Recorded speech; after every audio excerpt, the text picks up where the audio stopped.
What's up guys, Robert Optal Bodies. Now this one is all about caffeine. I know it's a bit of a taboo subject and it's probably the most widely consumed drug, yes it is a drug, in the world, but if you wanted to get off it and level up, keep listening. First of all, what is caffeine and how does it work? So like we said, it is a drug, I'm sorry but it is. Just because it's legal doesn't mean it's right. It's actually a plant defense chemical, a neurotoxin that the plant makes to deter predators. And then we ingest it. So straight away alarm bells are ringing with that one. So it so happens to fit in these adenosine receptors. So adenosine is a molecule, a neurotransmitter that builds up throughout the day. So it's like a waste product when we're walking around doing everyday tasks, just our organs working, anything. Adenosine builds up and it makes us sleepy, which is a good thing because it gives you that fatigue and rest, tells your body it's time to recover. Caffeine binds, it docks in these spaces and it prevents the action of adenosine. So that's why it makes you keep going and not feel tired. So what happens is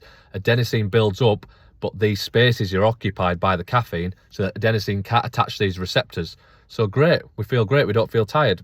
What's the problem? There's a lot of problems. When the caffeine wears off, these spaces are all empty now, but a load of adenosine has built up and you get a flood of that. That's why you get a caffeine crash in the afternoon. What do? You reach for another coffee, you reach for an energy drink, a Red Bull, whatever it may be. That is why it's addictive, because you've physically become dependent on that caffeine. So look at your little kids that don't have caffeine, hopefully. They don't wake up and need a coffee because they've never had it in the first place. So you only need caffeine because you started drinking caffeine. Like with any drug, we've got addiction, we've also got tolerance and withdrawal, which we'll speak of. So that's why, say you have your first coffee or an energy drink or Red Bull, it blows your head off. But then all of a sudden you're in bed and you've got a cup of coffee in your hand, or you can just have energy drinks all day drinking them like water and they're not touching you. That is not good. Why that pre-workout isn't good anymore and you buy a new one and it's only better because it's stronger. Where do we get it from? So there's pre-workout energy drinks that people use before the gym, which I was really addicted to, but we got off them. There's coffee, tea, Red Bulls, Monster Energy, or cheap different versions of these. It's also in chocolate. So there's loads of different forms. It's also in Coca-Cola. So all these things are addictive. So why do we keep having them? We have them because short term you get that drug-like effect. It's amazing. So it doesn't just keep you awake, it also stimulates adrenaline production. So it's a stimulant, it makes you feel alert, and that's why we need one in the morning. They are also dopaminergic, which means they make you feel good, they give you motivation, make you feel happy, alert and ready to go for the day. Sounds great, right? Unfortunately not. Like with any other drug, you can't trick your body. So all the positives that you're getting, this stimulant effect, this mood enhancing, keeping you awake, motivated, all this, you get the opposite of when the drug wears off, and that's when you need it again. Without caffeine in your system, you're moody, depressed, unmotivated, unhappy, fatigued, tired. What do? We reach for another coffee. We start that spiral all over again. So the drug has something called a half-life of 8 hours. So that means is, say you have a coffee in the morning and you get 100 milligrams of caffeine. After 8 hours, 50 milligrams of that caffeine is still in your system. After 16 hours, 25 milligrams of that caffeine is still in your system. So you can imagine how bad your sleep's going to be. And I know people that have ridiculous amounts, maybe 9-10 cups of coffee a day. So your sleep is going to be horrendous. So when I get clients off caffeine, and there's ways around it, all of a sudden they feel amazing without it. They've had that amazing deep REM sleep and actually wake up feeling great, not dependent on a drug. Because when you drink or consume this drug, maybe in a tablet form, whatever it may be, it's a stress response in your body.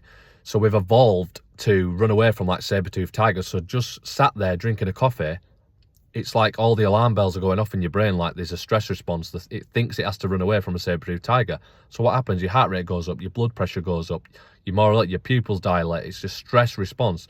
And in this modern day life with so many stresses, do we need that on top of it? And I hate to see it and I hate to say it, but the amount of times I drive past and there's like a bus full of kids, or they're waiting for the bus and there's 12-year-olds drinking Monster Energies. I'm like, oh my God. So if you're wanting to optimize your health, this could be the final piece of the puzzle, that last rock in the jar to help you over that hurdle. If you've already sorted your diet out, you've cut alcohol out, you're exercising, getting rid of that last legal drug could be the answer. I'm a bit of an all or nothing, 100% or zero kind of guy. I just went cold turkey. I used to have coffee, I used to have pre-workout drinks. All these are so addictive. Luckily, I got off them. I just went cold turkey, banging headache, felt horrible. Luckily, I understood the physiology, so I realised, like, oh my God, I'm literally relying on this drug in my system. Imagine if it didn't exist. How would I function? So if you want to be extreme, It's not heroin, but yeah, you're going to get a few side effects depending how much you've had. It could be a few days, could be a week or two, depending on your tolerance. Ride it out, ride the banging headache out. Realise that that's what's making you happy.